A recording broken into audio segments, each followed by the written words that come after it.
Stadium में महायज्ञ का आयोजन, सीएम धामी समेत कई संत करेंगे शिरकत।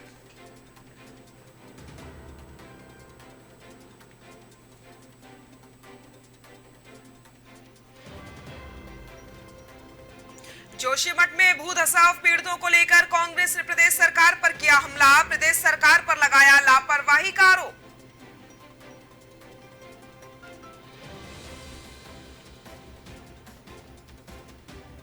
लोक सेवा आयोग उत्तराखंड की लेखपाल परीक्षा के प्रश्न पत्र लीक मामले में एसटीएफ को मिली अहम कामयाबी, 4 आरोपियों को किया गिरफ्तार।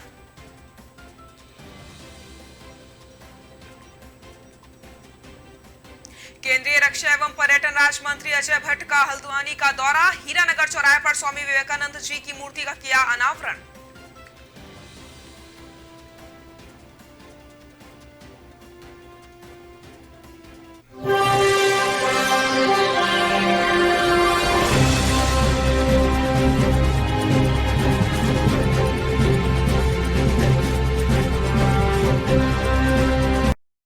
नमस्कार, ओंकार न्यूज में आप सभी का बहुत बहुत स्वागत है। रुक कर लेते हैं खबरों का। रुड़की नेहरू स्टेडियम में 22 जनवरी को सहस्त्रचंडी महायज्ञ का आयोजन किया जाएगा। इस महायज्ञ में देश के बड़े बड़े संत शामिल होंगे। इसी के साथ इस यज्ञ में प्रवेश के लिए सीएम और कई राजनेता भी शिरकत करने वाले हैं। इस संबंध में रुड़की के आदर्श नगर में एक कार्यक्रम का आयोजन किया गया है। इस मौके पर कार्यक्रम संयोजक ने बताया कि इस मौके पर भागवत कथा का भी आयोजन किया जाएगा। इसी के साथ नेहरू स्टेडियम में होने वाले यज्ञ में सभी लोगों से हिस्सा लेने की अपील करी गई। आचार्य राजकुमार कौशिक ने बताया कि 13 जनवरी को भूमि पूजन किया जाएगा और 22 जनवरी को नगर में शोभा यात्रा के साथ कार्यक्रम का शुभारंभ किया जाएगा। तो 22 जनवरी को शोभा यात्रा के साथ इस कार्यक्रम की शुरुआत हो जाएगी। आपको बता दें, सहस्त्रचंडी महायज्ञ का आयोजन होने वाला है।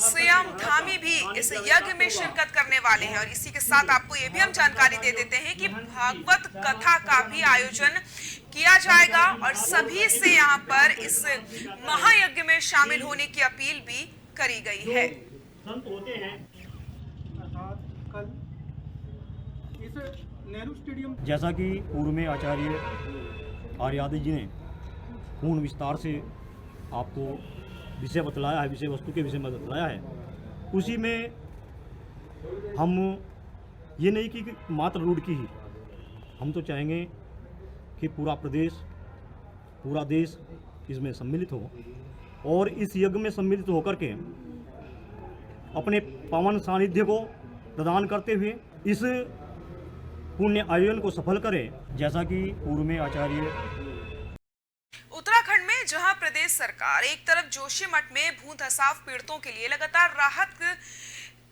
करने की बात कर रही है, वहीं दूसरी तरफ कांग्रेस ने जोशीमठ में किए जा रहे प्रदेश सरकार के दावों पर कई सारे सवाल खड़े कर दिए हैं।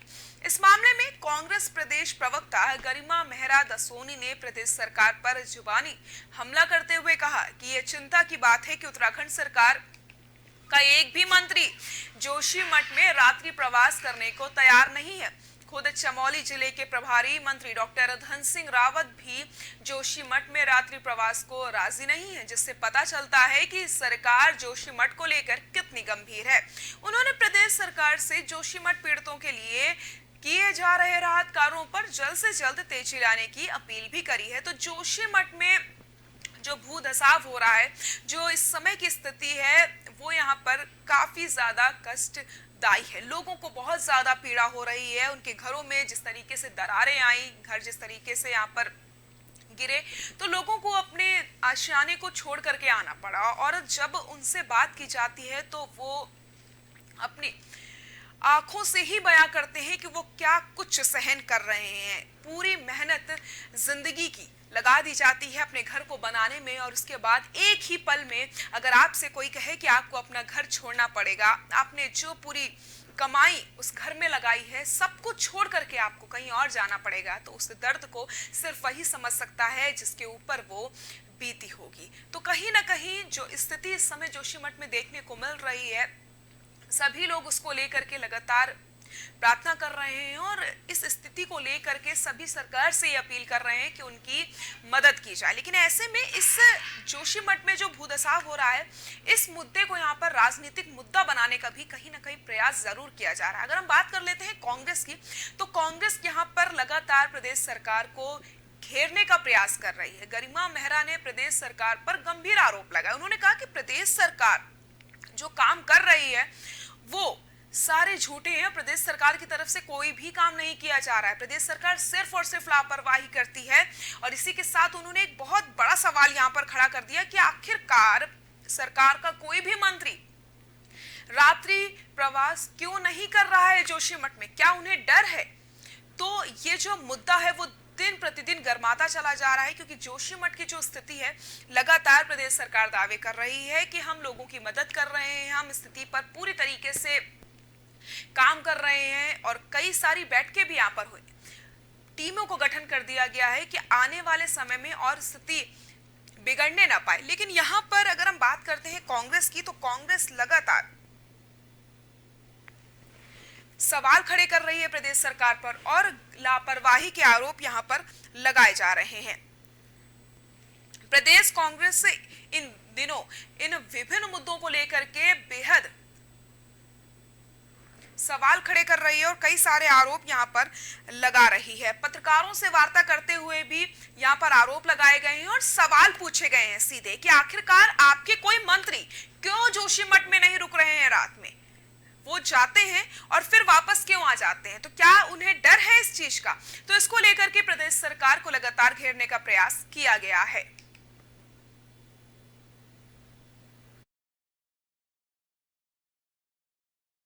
सरकार की गंभीरता और संवेदनशीलता जोशीमठ त्रासदी को लेकर इसी बात से आंकी जा सकती है कि आज इतने दिन बीत जाने के बावजूद कोई भी मंत्री वहां रात्रि रुकने के लिए तैयार नहीं है। स्वयं जो प्रभारी मंत्री हैं चमोली जिले के डॉक्टर धन सिंह रावत, उन्होंने एक रात वहां पर नहीं बिताई है। कांग्रेस का डेलीगेशन माननीय मुख्यमंत्री जी से मिला और उनसे निवेदन किया कि मंत्रिमंडल के कुछ सदस्यों को जोशीमठ में रुकना पड़ेगा, कैंप करना पड़ेगा, तभी लोगों की हालत। जोशीमठ में आ रही आपदा से जहां एक तरफ वहां के मकानों को लगातार खतरा होता जा रहा है, तो वहीं भूधसाव की वजह से उत्तराखंड पावर कॉर्पोरेशन के 67 केवी का सब स्टेशन को भी खतरा यहां पर उत्पन्न हो चुका है। उत्तराखंड पावर कॉर्पोरेशन के सब स्टेशन का जायजा लेकर हल्द्वानी पहुंचे पिटकुल के एमडी पीसी ध्यानी ने बताया कि भविष्य में बिजली संकट उत्पन्न ना हो, इसके लिए भी स्थलीय निरीक्षण करके पूरी कार्य योजना बनाई गई है। उन्होंने कहा कि 67 केवी का सब स्टेशन भी डेंजर जोन में आ चुका है। इसको लेकर के आपदा को देखते हुए पिटकुल कर्मचारियों ने जोशीमठ पीड़ितों के लिए अपने एक दिन का जो वेतन है वो देने का फैसला किया।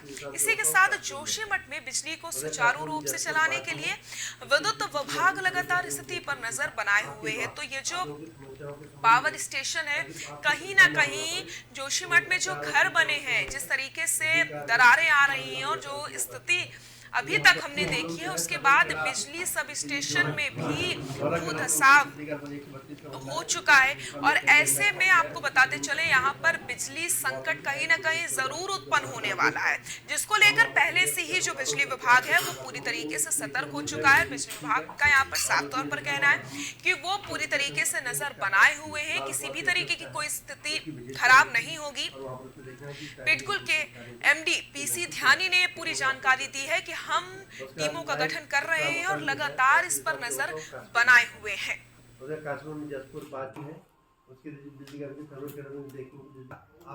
देखिए, जहाँ तक गांव बिजली की व्यवस्था है, हमारा तो अपने ट्रांसमिशन नेटवर्क हम मजबूत बना रहे हैं और आगे जो गांव तक बिजली देने का काम है वो उत्तराखंड पावर कॉर्पोरेशन लिमिटेड का है।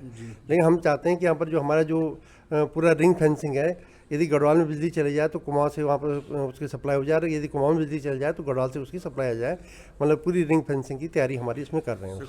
देखिए, अभी मैं ये देख रहा हूँ कि जो हमारे यहाँ पर कुमाऊं में 3 महत्वपूर्ण बिजली का जो अभी आ रहे हैं, जिनके हमने टेंडर निकाल दिए हैं।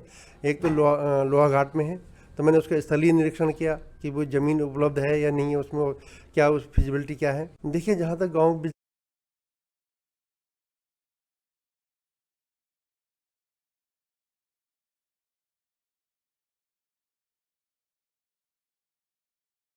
लोक सेवा आयोग उत्तराखंड की आयोजित लेखपाल परीक्षा के प्रश्न पत्र लीक होने के मामले में उत्तराखंड एसटीएफ को एक अहम कामयाबी मिली।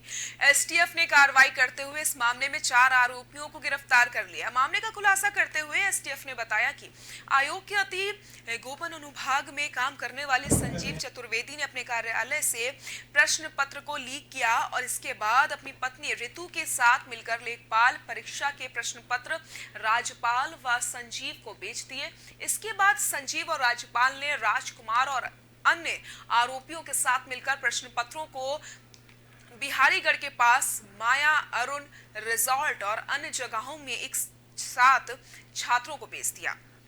एसटीएफ के एसएसपी ने बताया कि जांच के आधार पर लेखपाल परीक्षा पत्र लीक मामले में अभी तक 35 अभ्यर्थियों को परीक्षा से पूर्व प्रश्न पत्र लेने की सूचना मिली है। इसी के साथ इस मामले के मुख्य आरोपी संजीव चतुर्वेदी के पास से प्रश्न पत्र की प्रांतियां और प्रश्न पत्र लीक कर अवैध रूप से कमाए गए 22,50,000 रुपए बरामद कर लिए गए हैं। पुलिस ने गिरफ्तार आरोपियों से पूछताछ करके मामले की जांच शुरू कर दी है। तो उत्तराखंड में 3 दिन पहले पटवारी परीक्षा के दौरान पेपर लीक के मामले को लेकर के हड़कंप मचा हुआ है। लगातार जिस तरीके से ये जो मुद्दा है वो छाया हुआ है, पेपर लीक मामले में खनखल थाने में एफआईआर दर्ज कराने की तैयारी की गई और उसके बाद अब एसटीएफ को यहाँ पर एक बड़ी कामयाबी हाथ लगी है। आपको बताते चले यहाँ पर आरोपियों की गिरफ्तारी हुई है और लगातार उनसे पूछताछ की जा रही है।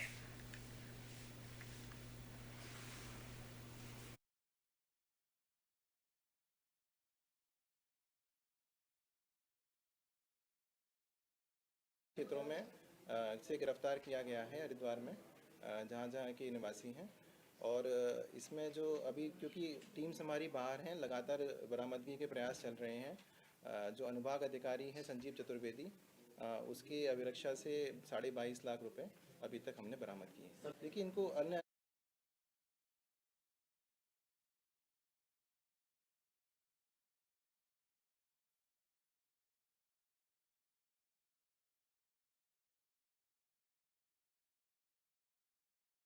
काशीपुर में सड़क सुरक्षा सप्ताह को लेकर जिले के अपर पुलिस अधीक्षक अभय प्रताप सिंह और पुलिस क्षेत्राधिकारी वंदना वर्मा ने एक बैठक का आयोजन किया। इस बैठक में सीनियर सिटीजन के साथ ही पुलिस अधिकारियों ने शिरकत की।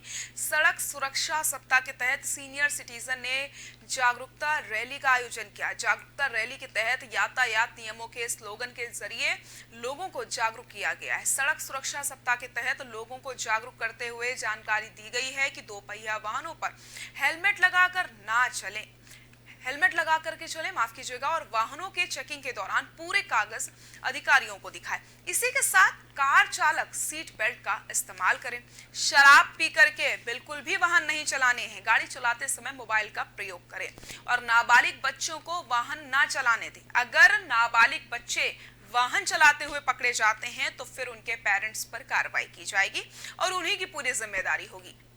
इस रैली के तहत लोगों को यातायात नियमों की जानकारी दी गई है। इसी के साथ उनसे अपील करी गई है कि आप सभी यातायात नियमों का पालन करें। लगातार हम सड़क हादसों की जो खबरें सुनते हैं, कई परिवारों के लोग अपने परिजनों को यहाँ पर खो देते हैं। सड़क सुरक्षा सप्ताह का जो आयोजन किया गया है उसमें एक ही मकसद होता है कि लोगों से ये अपील की जाए, लोगों को जागरूक किया जाए कि सड़क में जब आप चल रहे हो तो आपके लिए कौन कौन से नियम है और उन्हें आपको कैसे लागू करना है।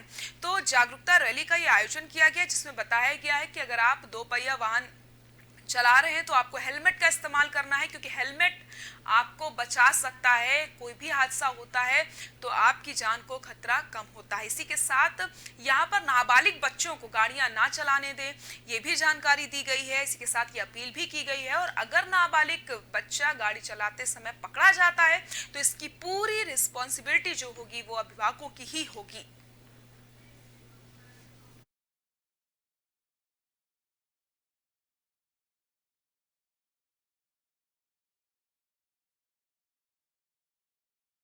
में हेलमेट का प्रयोग करें। तेज़ गति से जन द्वारा एक रैली निकालकर जनता और बच्चों को अवगत कराया पड़ेगा कि सड़क पर वाहन चलाते समय हेलमेट का प्रयोग करें। तेज़ गति से गाड़ी न चलाएं। 2 पहिया वाहन पर 2 लोग बैठें, हेलमेट का प्रयोग करें और गाड़ी मोड़ते समय अपने हाथ से या डिपर से उसको इशारा दें। तीसरी, दारू पीकर या नशा करके गाड़ी न चलाएं। चौथा, संकेतों का जो पुलिस द्वारा दिए गए उसका निर्वाह करें। चल रहा है और चूंकि थाने में हमारे जो सीनियर सिटीजन लोग हैं इनकी भी बैठकें होती रहती है, तो जो हमारे सीनियर सिटीजन हैं चूंकि भिन्न भिन्न क्षेत्रों में इन्होंने काम किया, सरकारी, गैर सरकारी या सामाजिक जीवन में, तो एक उम्मीद रहती है कि आप लोग किसी चीज़ को अगर हमारे साथ डिस्कस करते हैं तो अब उनके अनुभवों का लाभ भी हमें उसमें मिलता है। तो सड़क सुरक्षा का मुख्य उद्देश्य यही था कि यातायात का जो भी नियम है उन नियमों का पालन करते हुए सभी लोग सुरक्षित तरीके से अपना आवागमन सुनिश्चित करें। उत्तराखंड के द्वारा एक बहुचर्चित रैली निकालकर अंकिता भंडारी हत्याकांड में एसआईटी ने मुख्य आरोपी पुलकित आर्य और उसके 2 साथियों के नार्को और पॉलीग्राफ टेस्ट की मांग कोर्ट से की थी। कोर्ट ने इस मामले में अपना फैसला दे दिया है। इस केस के मुख्य आरोपी पुलकित आर्य के नार्को और पॉलीग्राफ टेस्ट की अनुमति दी गई, जबकि उसके 2 साथियों के नार्को टेस्ट की अनुमति नहीं मिली है। एसआईटी की तरफ से नार्को टेस्ट के लिए एप्लीकेशन दी गई थी। मामले की जानकारी देते हुए ADG law and order doctor V Murugesan ने कहा कि अंकिता हत्याकांड मामले में जांच अभी चल रही है। ऐसे में पुलकित आर्य का नार्को टेस्ट इस केस को नई दिशा दे सकता है। उन्होंने कहा कि कोर्ट में पुलकित आर्य के वकील की तरफ से कुछ सवाल दिए गए हैं जिन्हें टेस्ट के दौरान पूछा जाएगा। तो अंकिता भंडारी हत्याकांड का जो मामला है वो लगातार यहाँ पर चर्चा का विषय बना हुआ था और लगातार यहाँ पर लोग मांग कर रहे थे कि अंकिता भंडारी को यहाँ पर इंसाफ दिला सके। तो फिलहाल इस केस में एक बहुत बड़ा अपडेट सामने आया है। नार्को और पॉलीग्राफ टेस्ट की जो अनुमति मांगी गई थी वो मिल चुकी है और जो मुख्य आरोपी है पुलकित आर्य, अब उसका नार्को टेस्ट किया जाएगा और कुछ सवाल यहाँ पर वकील की तरफ से दिए गए जो पुलकित से पूछे जाएंगे।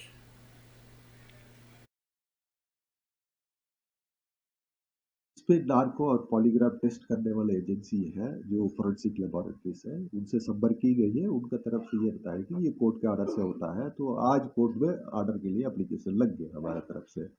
जैसे कोर्ट का ऑर्डर जाएगी वहाँ पे सीएफएसएल पे, और सीएफएसएल अपना जो स्लॉट के देखते हुए वो टाइम देंगे, फिर उसके बाद ये दोनों टेस्ट होगा जो हमारे एक अक्यूज जिन्होंने सामने दिया उनके। कितना महत्वपूर्ण रहेगा सर हमारे लिए? ये बहुत महत्वपूर्ण रहेगा हमारे लिए कि उस पर कई सारा सवाल रहेंगे हमारे, जो भी अभी तक कुछ बात सामने नहीं आ रही, वो उनके दिमाग में जो होगा। ऋषिकेश कोतवाली पुलिस ने पुलिस की कार्रवाई को लेकर के एसपी कमलेश उपाध्याय ने एक समीक्षा बैठक का आयोजन किया। इस बैठक में एसपी कमलेश कुमार ने पुलिस कार्रवाई में हो रही देरी को लेकर चिंता जाहिर की। इसी के साथ सभी पुलिस अधिकारियों को सभी शिकायतों पर समय से पूरा करने के निर्देश दिए गए हैं। उन्होंने पुलिस अधिकारियों को सख्त निर्देश देते हुए कहा कि लापरवाही करने वाले अधिकारियों की रिपोर्ट जिले के एसएसपी को भेजी जाएगी। बैठक में जिले के एसपी कमलेश उपाध्याय ने सभी पुलिस अधिकारियों को जल्द से जल्द लंबित मामलों पर कार्रवाई के आदेश भी दिए हैं। तो समीक्षा बैठक का आयोजन किया गया। एसपी ने पुलिस अधिकारियों की बैठक ली है और लंबित मामलों में जल्द से जल्द कार्रवाई करने के यहाँ पर आदेश दिए गए हैं।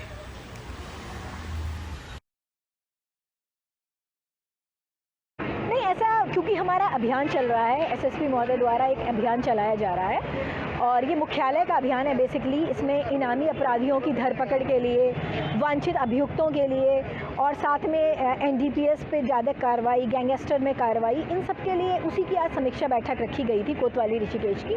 तो मुझे लगा कि जहाँ जहाँ जिन जिन पॉइंट्स पे कार्रवाई उतनी जितनी होनी चाहिए थी वो नहीं हुई है, उस विषय में इन लोगों को बताया गया है। इनको एक टाइम फ्रेम भी दिया गया है ताकि ये कार्रवाई कर सकें। नहीं, ऐसा क्योंकि हमारा स्टोन के शिवपुर में एक 2 साल के गुलदार की आपसी संघर्ष में मौत हो गई है। गुलदार की मौत के बाद वन विभाग में हड़कंप मच गया। मामले की सूचना पर पहुंची वन विभाग की टीम ने गुलदार के शव को कब्जे में लेकर पोस्टमार्टम के लिए भिजवा दिया है। मामले की जानकारी देते हुए रेंजर अजय ध्यानी ने बताया कि कोटद्वार रेंज से 1 किलोमीटर दूर ग्रामीणों ने एक खेत में गुलदार का शव पड़े होने की सूचना दी। मृत गुलदार की उम्र लगभग 2 साल है। आशंका व्यक्त की जा रही है कि आपसी संघर्ष में गुलदार की मौत हुई है।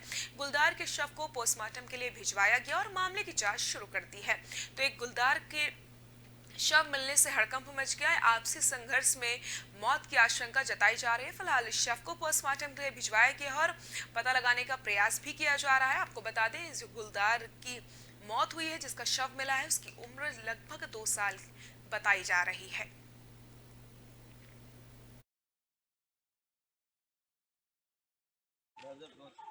हमारा डिग्री कॉलेज के पुल के आगे, और वहाँ पे जंगले बराबर में एक खेत है आंवला अमरूद का, शेखर जोशी नाम उनका, तो उसमें ये पड़ाव मिला हमें। तो बिल्कुल ताज़ा ही है, लगभग उम्र इसकी 1 से 1.5 से 2 वर्ष होगी ज़्यादा, और फीमेल है। तो किसके द्वारा? वही शेखर जोशी के जो बगीचे में जिनका ये पड़ा हुआ था, उनके द्वारा हमें सूचना दी कि ऐसी बात हुई। फिर हम मौके पर गए, उसे यहाँ लिया है रेंज ऑफिस में, डॉक्टर बुला दिए, डॉक्टर टीम से इसका पोस्टमार्टम किया जा रहा है, फिर पंचनामा करके उसका अंत्येष्टि की। केंद्रीय रक्षा एवं पर्यटन राज्य मंत्री अजय भट्ट ने हल्द्वानी का दौरा किया। इस दौरान केंद्रीय रक्षा ने हल्द्वानी के हीरा नगर चौराहे पर स्वामी विवेकानंद जी की मूर्ति का अनावरण किया और हीरा नगर चौराहे का नाम स्वामी विवेकानंद चौराहे करने की घोषणा कर दी। इस दौरान मेयर जोगेंद्र पाल सिंह रौतेला ने बताया कि मुख्यमंत्री की घोषणा में हीरा नगर चौराहे को स्वामी विवेकानंद चौराहे बनाए जाने को लेकर घोषणा करी गई थी। इसी के साथ शहर के सौंदर्यीकरण को बढ़ाने के लिए चौराहों को चौड़ा करने के लिए प्रदेश सरकार के निर्देश पर नगर निगम लगातार कार्य कर रहा है। इसी के तहत स्वामी विवेकानंद जी की जयंती पर शहरवासियों को इस चौराहे की सौगात दी गई है। इस चौराहे में लाइट फुब्बारे, स्वामी विवेकानंद जी की मूर्ति का अनावरण किया गया और आई लव हल्द्वानी के नाम से एक सेल्फी पॉइंट भी बनाया गया है।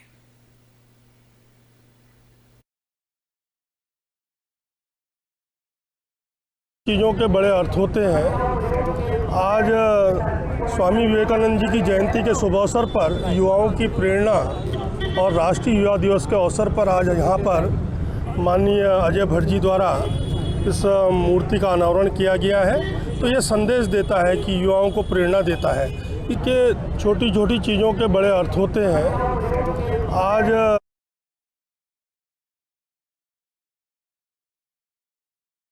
स्वामी विवेकानंद जी की जयंती के मौके पर दिनेशपुर खुदीराम बोस स्टेडियम के में स्वामी विवेकानंद जी की मूर्ति स्थापित की गई। इस मौके पर नगर पंचायत सभासद हिमांशु सरकार ने कहा कि सनातन धर्म का पूरे विश्व में प्रचार करने वाले स्वामी विवेकानंद जी की मूर्ति की स्थापना की गई है।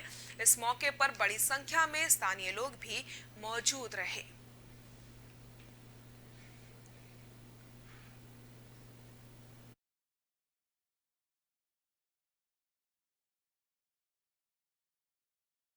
जनवरी आज ही के दिन विवेकानंद का जन्म हुआ था और ऐसे महान पुरुष जिन्होंने हमारा सनातन धर्म का पूरे भारतवर्ष नहीं पूरे विदेशों में पूरे वर्ल्ड में जिन्होंने प्रचार किया, ऐसे हमारे परम महापुरुष आदरणीय विवेकानंद जी की जयंती में नगर पंचायत के सभासद और अध्यक्ष जी के द्वारा आज ये मूर्ति का अनावरण किया गया। युवा मोर्चा दिनेशपुर मंडल द्वारा एक आम बैठक का आयोजन किया गया था, जिसमें निर्णय लिया गया था कि युवा दिवस 12 जनवरी 2023 को स्वामी विवेकानंद जी की मूर्ति की स्थापना की जानी है।